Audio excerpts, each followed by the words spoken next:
Gentleman for South West Bedfordshire, and can especially thank the Honourable Gentleman for Stockton South for setting the scene so very, very well. He obviously has a passion and a knowledge of the subject matter, not just as a father, but also, I suspect, in the job that he did previously to come in here as well. The reason why I wanted to speak in this debate is because it's one that I have not a personal knowledge in, but I have a knowledge in it through those who work to me and those who I have a social involvement with, namely the lady who writes all my speeches, and very busy girl she is. But at the same time, she had 2 miscarriages and always wanted to be a mother. And I'm very conscious of her story, and I'm going to just maybe say that today as well.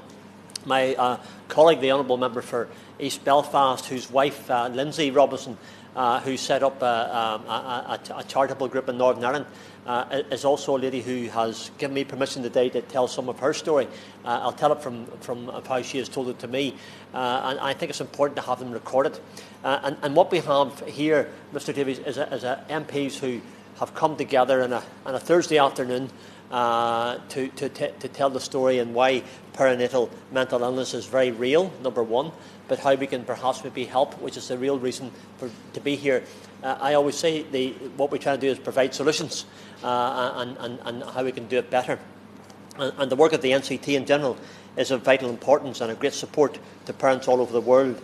In Northern Ireland, we have 3 active, and I'm going to give a wee bit of information about Northern Ireland. I think, Mr. Davies, just for the record, I should maybe say I've already spoken to the Minister and the Shadow Minister that I'm also committed to another debate later on today, and to yourself, Mr. Davies, as Chairman, that if I have to go, I've apologised to both honourable ladies for having to leave early.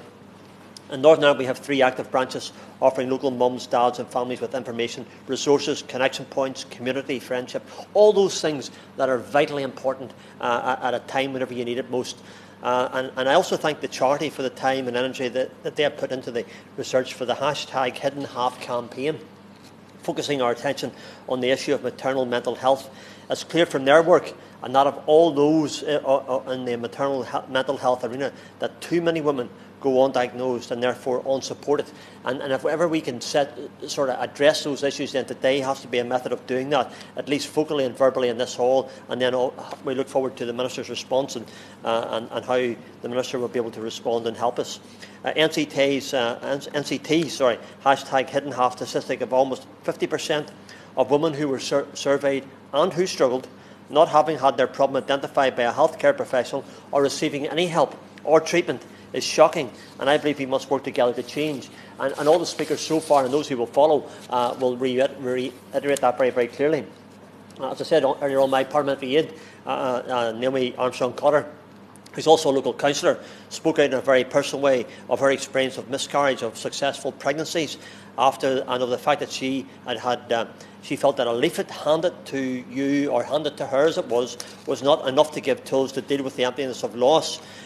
She did a very personal story, it's just coincidental that it was, in our local paper, the Newton Irish Chronicle, just last week, and told her story, and the local paper gave her an opportunity to do that, just that. Her plea was for greater support during and after pregnancy, and a network whereby you didn't have to search for help, but it was ready and waiting for you, and that rather than asking for follow-up, it was given a more effective way. She's now blessed with 2 children, and blessed by God with 2 children, and the family support that she had, I have no doubt, Mr. Davies, kept her life together at a time that she was having great difficulties trying to adjust to what was happening to her. My party fully supports the Hidden Half campaign, and I personally attended an excellent event in Parliament just, I think it was 2 weeks ago today actually, raising awareness of their work on this issue. When I heard stories from mums that were present at that event, whose lives had been marked by the illness, and not receiving the timely help that was really, really necessary to make a difference. The event was hosted by my colleague, the Member for East Belfast, Gavin Robinson, who understands only too well the devastating impact maternal mental illness can have both on the woman and also on the wider family unit, because he was the other half that was living the difficulties that his wife, Lindsay, was having. Gavin's wife, Lindsay, struggled and suffered for 2 years before getting help. She has given me express permission, Mr Davies, to use her experience in this place today, just perhaps to highlight the feelings and the need for a brighter future. And indeed, from the experience that she now has, she spearheads the campaign in Northern Ireland to see mums, dads and their families get the support they need and deserve. Both via her movement, Have You Seen That Girl? And that day we had that event, my honourable colleague had the event, and I attended along with others, of course. It was very clear the impact that the NCT, NI Volunteer, and also her role with the Maternal Mental Health Alliances, Everyone's Business campaign, of which NCT is also a part. There are many charities that come together, many bodies come together that offer support. I also have to say this, and certainly from the point of view of the two ladies I referred to, my permanent parliamentary assistant and speechwriter, and also Gavin Robinson's wife, the church has also helped.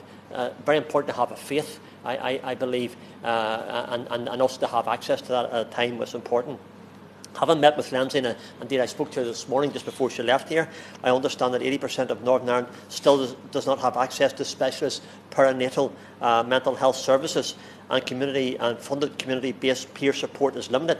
So we have a real. I know it's not the Minister's responsibility for Northern Ireland, I understand that, but just to give a Northern Ireland perspective of where we are, I think, unfortunately, we're probably behind the rest of the UK. Indeed, I'd be very surprised if we're not. Not that that's good, because it's not good. We need to be up alongside, and as the honourable gentleman for Bedfordshire South West said earlier on, we need to be equal together across the whole of the United Kingdom. Treatment and support is a postcode lottery, with too many mums and families being let down when they're at their most vulnerable. Campaigning for change is based on these three areas. Provision of a mother and baby unit. Unlike England, Scotland and Wales, a mother and baby unit is currently not available in Northern Ireland, and that's disappointing. Nor in the whole island of Ireland, actually. I know we have responsibility for that either, but it gives you an idea that we haven't moved in Northern Ireland, or indeed across the whole of Ireland, north and south, to make it happen. Meaning that mum and baby have to be separated should inpatient treatment be required. And that's a very, very negative thing that we haven't advanced to that. So I just want to give that perspective of where we are in Northern Ireland, and also what has happened over the last period of time, because there has been some headway made. Not enough, I have to say, but at least some headway. This simply isn't good enough, and can also have further negative effects on the mum and the family. Specialist services in each of the 5 health trusts, and we have 5 health trusts across the whole of Northern Ireland.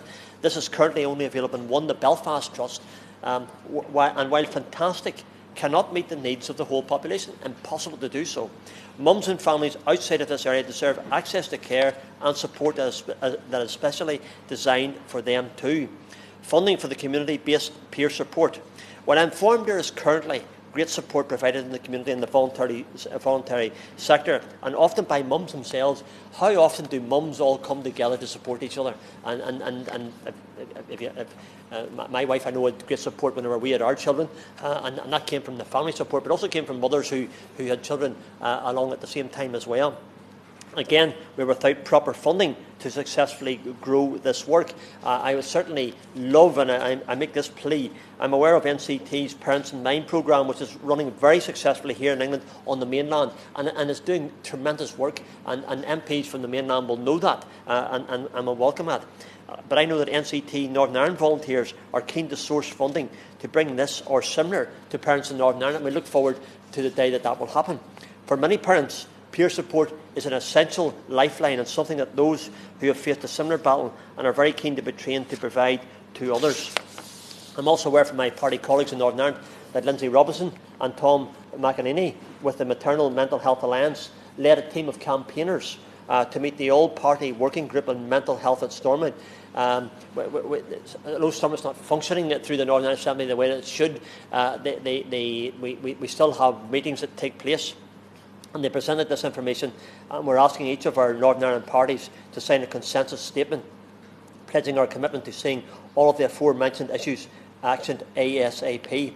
I'm delighted that the DUP, that's my party, and I'm the health spokesperson for my party here, and I'm assured that other parties as well have signed up to it, are keen to meet further with the team and to give our support. So I'm always hopeful, Mr Davies, that we're looking at a strategy and a policy that's going to take us right through for the next period of time, hopefully with a functioning Assembly, but certainly going to work no matter whether the Assembly is up and running or not. In closing, Mr Davies, and I'm always very conscious that there's other speakers to come, I'd also again like to offer my full support to NCT's Hidden Half campaign and their goals here in England on the mainland, and thank them for their continued support for the campaign in Northern Ireland, because they are supporting our campaign in Northern Ireland, and we thank them for that, because it's very important that we have that. Again, as I said often, Mr Davies, it's better together. The United Kingdom of Great Britain and Northern Ireland, from all regions, working on things that are of mutual interest to us all. I understand that they are fully behind all that is happening and will become further involved in the coming months, and I look forward to that. I'd also like to commend, if I could, Lindsay Robinson and all those who have been campaigning in Northern Ireland for improvement to maternal mental health.